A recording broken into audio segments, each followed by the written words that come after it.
Baik, selamat datang di video ini.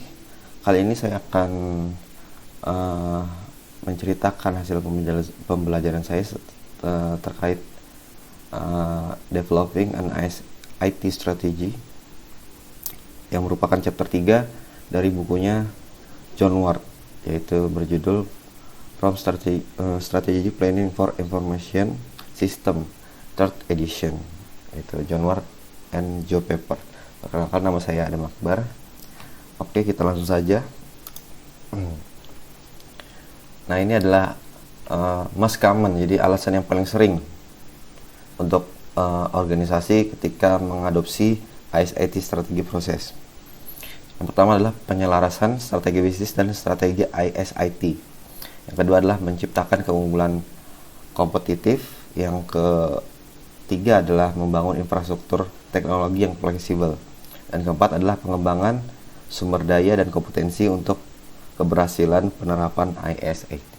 Itu alasan yang paling sering ya. Kemudian, nah, dalam bukunya ini dikemukakan bahwa ISIT strategi proses adalah dua hal ini. Jadi formulasi dulu atau perumusan strateginya, kemudian menjadi planning. Nah, dari planning ini ketika ada tambahan atau ada yang kurang, kembali bisa diformulasikan lagi, terus berputar lagi seperti itu. Nah, ini yang disebut IT strategi proses.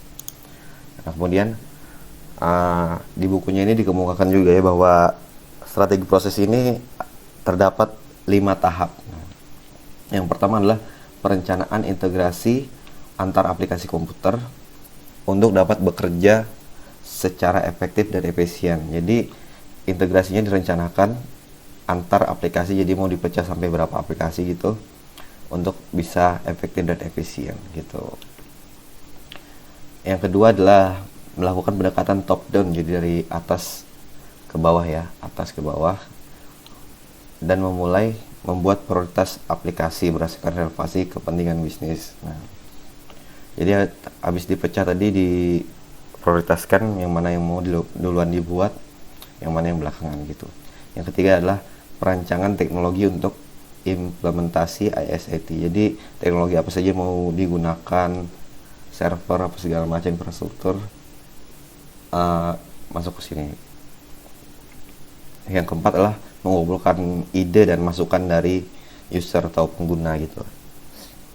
Yang kelima adalah formulasi strategi bisnis bersamaan dengan strategi ISIT. Nah, ini melakukan pendekatan top down dan bottom up, jadi pakai dua ya.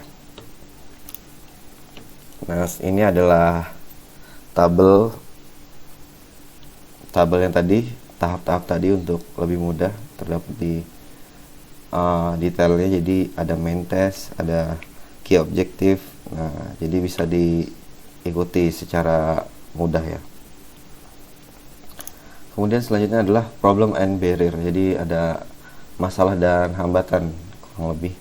Nah, ini beberapa masalah-masalah yang patut dipertimbangkan ketika membangun strategi ISIT ya, yang berdasarkan hasil survei yang terdapat juga di bukunya John Ward itu. Kita ambil misalnya masalah ini, penghambat misalnya. Nah, jadi menghambat ISIT itu apa sih? Misalnya ini IT manajemen lack leadership, jadi kepemimpinan yang kurang dari manajemen IT-nya. Nah, ini beberapa masalah yang patut dipertimbangkan. Oke, selanjutnya adalah the environment of IT strategi. Nah, jadi lingkungan dari strategi ISIT ya. Nah, dikemukakan di bukunya, jadi lingkungan ini sangat penting untuk mendukung keberhasilan implementasi ya. Jadi di sini ada rancangan analisa ini. Nah, terus kita ingin mengimplementasikan rancangan tersebut. Nah, menjadi seperti ini. Nah, tapi karena lingkungan ini misalnya change external force. Nah, ini ada distorsi dari lingkungan gitu ya kurang lebih.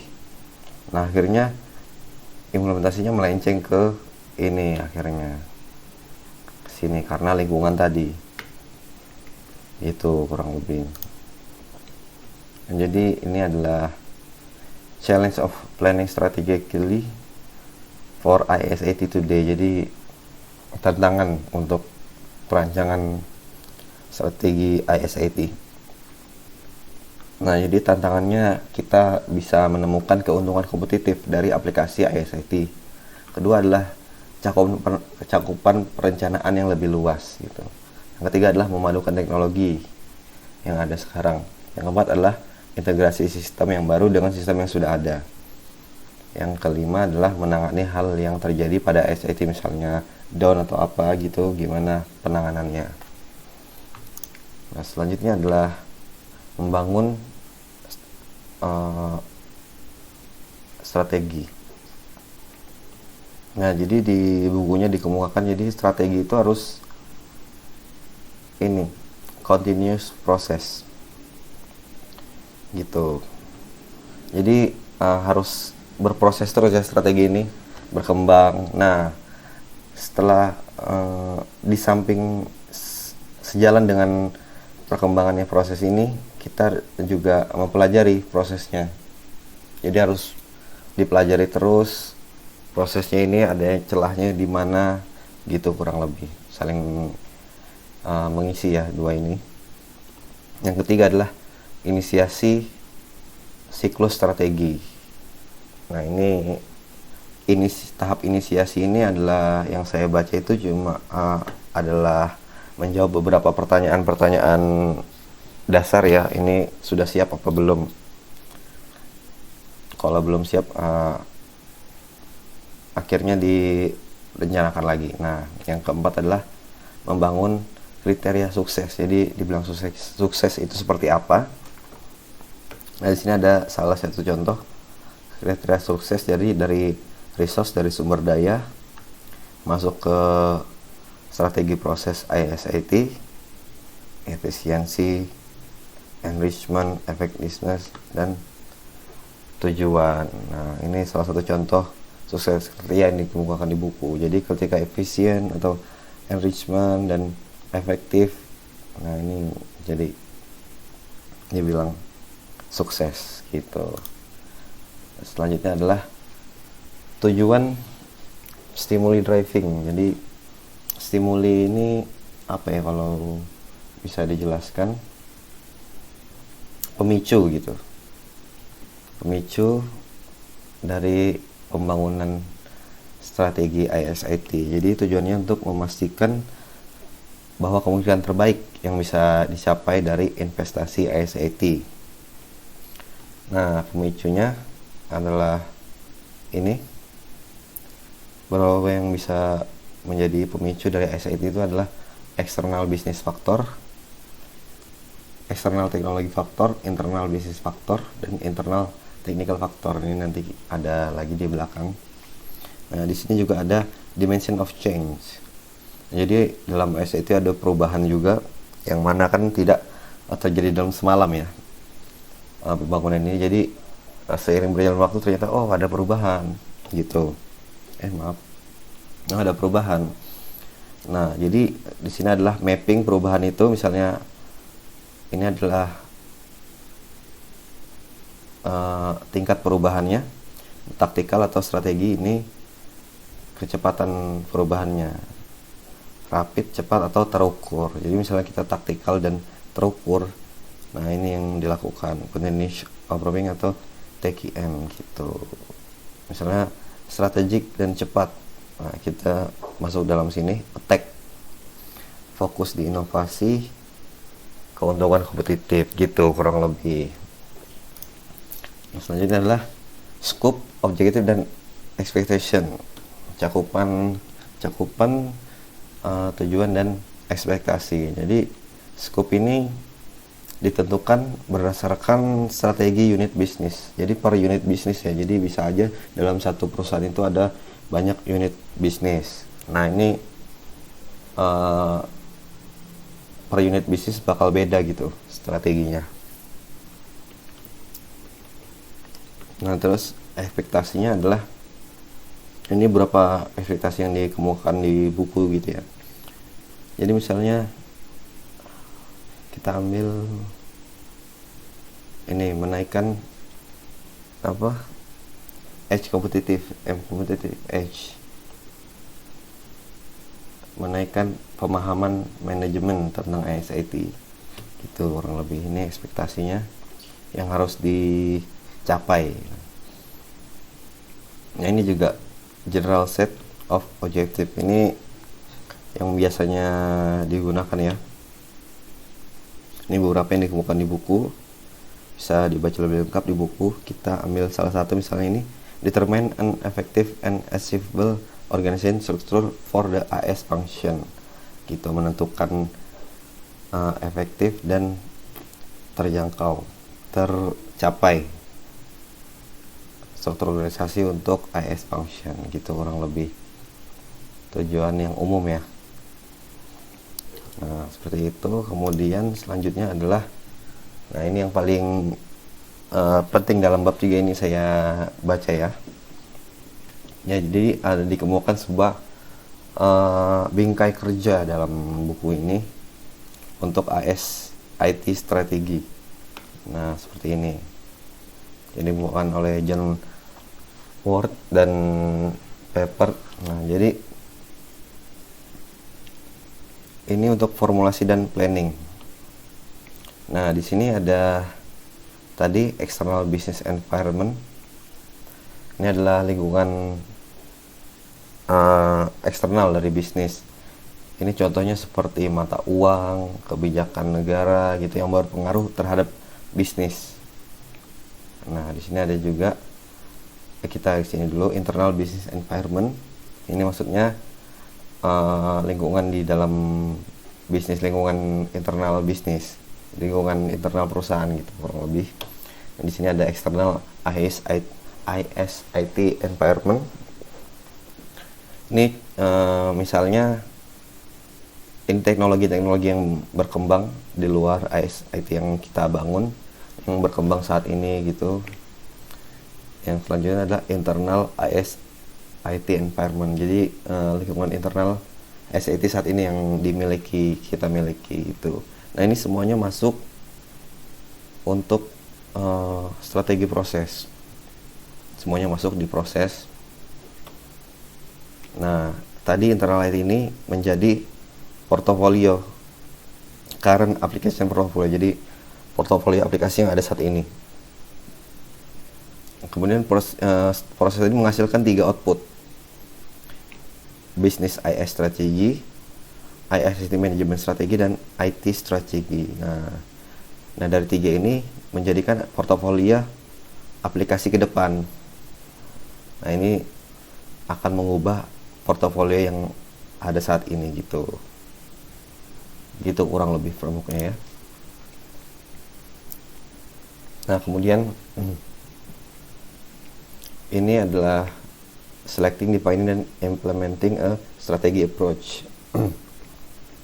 Jadi dari kedua adalah tadi inputnya adalah environment ya.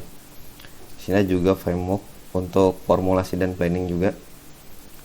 Nah, jadi seperti ini tahapnya ya: initiate, strategi proses, kesini,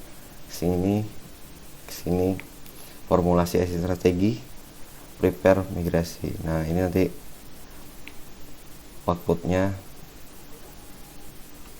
seperti itu.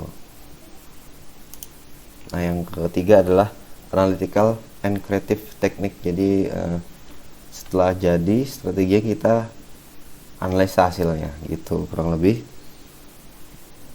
Nah, di sini adalah pertama, understand external and internal business environment and ISIT environment, yang 4 tadi itu ya. Masuk ke sini.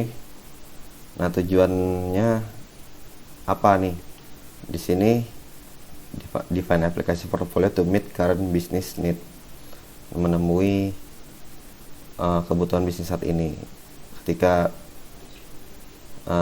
tujuannya adalah ini, nah kita analisis seperti ini, analisis bisnis objektif CFS, Activation Information Need. Nah, ini akan disimpan dalam Required and Application Portfolio gitu. Nah, ini juga kalau tujuannya Define System Information Architecture, kita analisis business activity top down atau evaluasi portfolio set ini dengan bottom up gitu. Nah, ini akan disimpan menjadi System and Information Architecture. Nah, ketika analisis kita bertujuan untuk mencari inovasi, nah masuknya ke sini identifikasi inovasi potensial untuk aplikasi ISIT. Nah, ini bisa menjadi disimpan di future portfolio atau portfolio buat ke depan gitu. Nah, selanjutnya adalah ada deliverable from ISIT strategy process. Jadi untuk ini beberapa poin yang dikemukakan ya.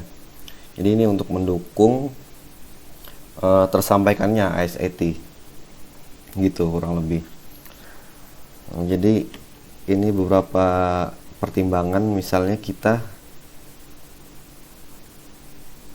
ini physical facility yang paling gampang dibayangkan ya.